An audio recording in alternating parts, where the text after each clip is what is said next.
লাল গোলাপ শুভেচ্ছা, লাল গোলাপ শুভেচ্ছা, কায়েম ভাইয়ের পক্ষ থেকে হেলাল ভাইয়ের পক্ষ থেকে লাল গোলাপ শুভেচ্ছা, লাল গোলাপ শুভেচ্ছা, হেলাল ভাইয়ের পক্ষ থেকে জিয়ার সৈনিক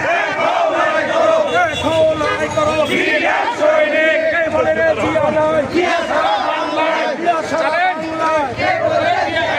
এক জিয়া লোকান্তরে, লক্ষ জিয়া করে করে, লক্ষ জিয়া করে করে, এক জিয়া লোকান্তরে, আমরা সবাই জিয়ার সেনা, ভয় করি না বুলেট বোমা, ভয় করি না বুলেট বোমা, আমরা সবাই জিয়ার সেনা, দিয়েছি তো রক্ত, আরো দেব রক্ত, রক্তের বন্যায়, দেশে যাবে অন্যায়, দেশে যাবে অন্যায়, রক্তের বন্যায়, রক্তের বন্যায়, দেশে যাবে অন্যায়, দেশে যাবে অন্যায়, রক্তের বন্যায়, জিয়ার সৈনিক, দেখো লড়াই করো, দেখো লড়াই করো, জিয়ার সৈনিক, আরে জিয়ার আগমন, শুভেচ্ছা স্বাগতম। শুভেচ্ছা স্বাগত।